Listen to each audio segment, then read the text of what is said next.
We find the prophetic statement made by the Most High that African Hebrews would be returned to bondage again by way of ships. Unlike in Egypt, where we walked the 600 slave trade, where they would be sold unto their enemies for bondmen and bondwomen, it is certain that this prophecy fell upon only one people on the face of the entire earth.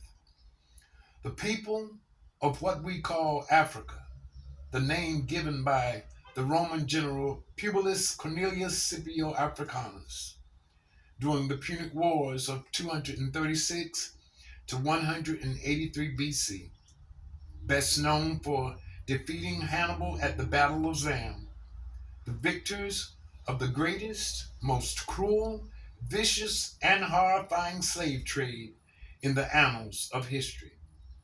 In their quest to escape the onslaught of destruction that came upon Jerusalem in 70 AD by the Roman general Titus, the African Hebrews fled westward and southward into northern Central Africa.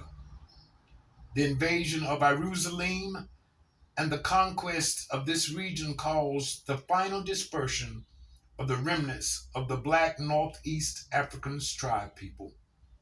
This flight into northern, central, and western Africa placed the African Hebrews in position for the fulfillment of the prophecy, the Hebrew slave trade. This brought about the final phase of chastisement and disbursement of the people of Africa into Europe and the land of chastisement, the Americas, the New World. The African slaves were transported to the New World, a second bondage, in the bottom of slave ships under the most inhumane conditions.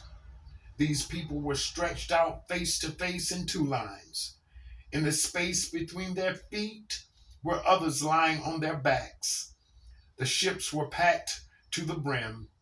On board, the most frequent sicknesses were scurvy and the payan, a skin disease. The high mortality rate led to a large number of suicides. Floors covered with so much mucus from the dysentery cases that the scene resembled a slaughterhouse. The Most High's prophecy upon Yasharal to bring them into bondage again with ships was fulfilled. Over 100 million people were either taken or captives or killed in slave wars. Only one third of the Hebrews taken from their homes died on the way to the coast and embarking stations. Another third died at sea. Only one third finally survived to become the laborers in the New World. 23% of the 100 million enslaved survived the horrific, unimaginable journey in the bottom of ships. Approximately 50% to Brazil, 37% to the Caribbean and South America, and finally 14% to the USA. The book of Isaiah, chapter 20, verse 3 to 4. And the Creator, the Father, the Air Giver said, like as my servant Isaiah hath walked naked and barefoot 3 years for a sign and a wonder upon Egypt, bondage, and upon Ethiopia, captives young and old, naked and barefoot, even with their buttocks uncovered, to the shame of Egypt. Exodus chapter 32. The Most High Creator, the Father, our air giver, said unto Moses, go get down to thy people which you brought up through the Red Sea by my might. They have forgotten my power, and your faith is no longer remembered. They broke off the golden earrings out of the ears of the wives, sons, and daughters, which Aaron made into a gold calf for them to worship, saying, "This is the God that brought us out of bondage, the bondage of Pharaoh." I see this people. It is a stiff necked people, rising up, burning offerings, eating, drinking, rising up to play.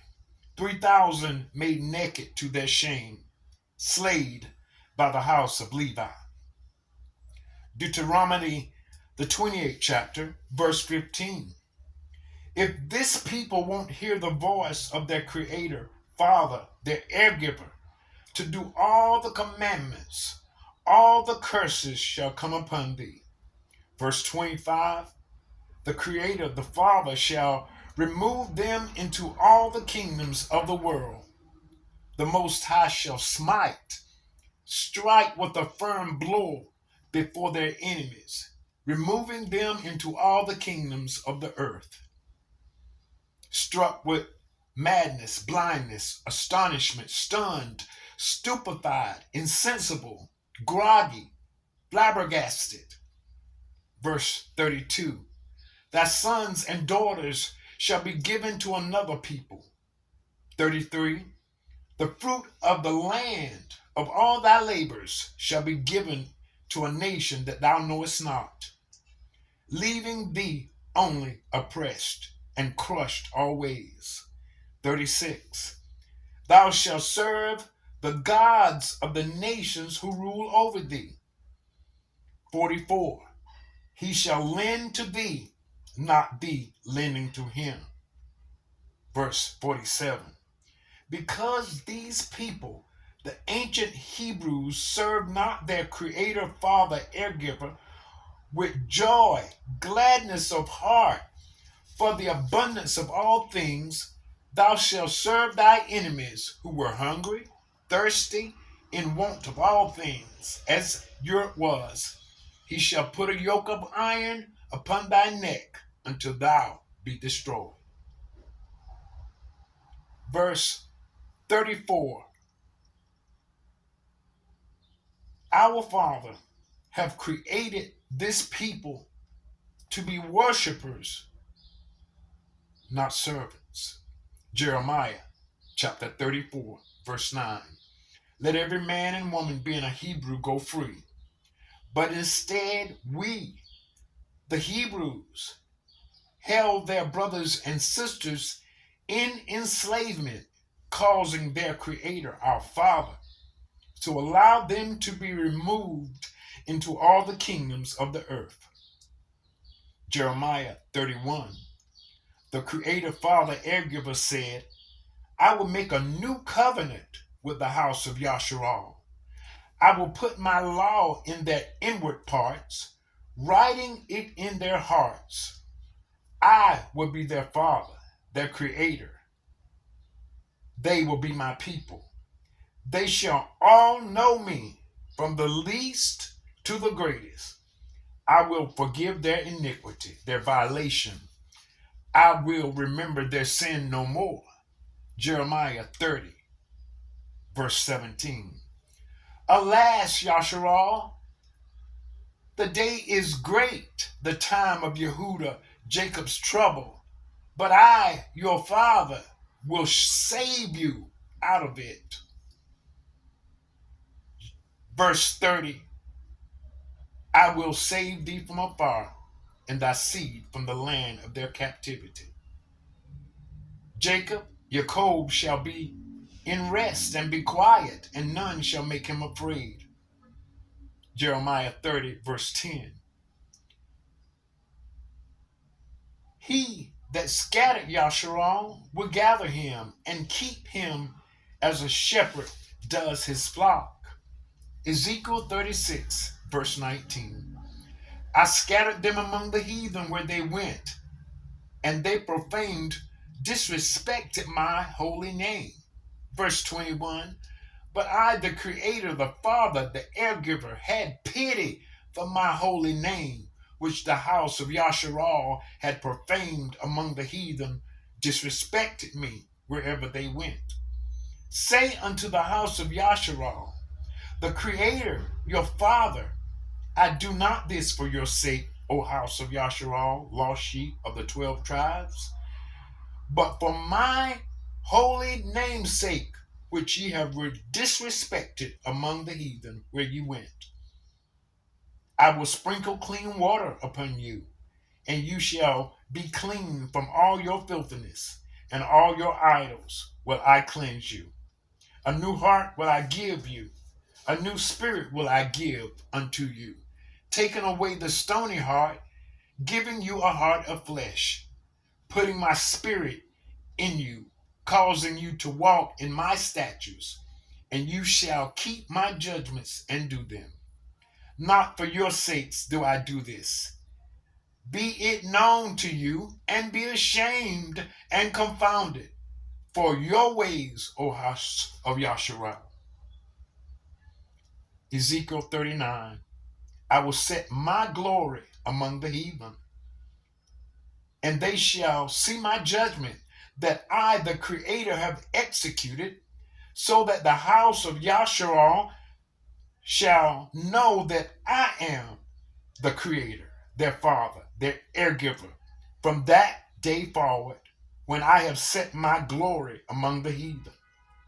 And after they have borne their shame, that they have trespassed against me when they dwelt safely, and none made them afraid.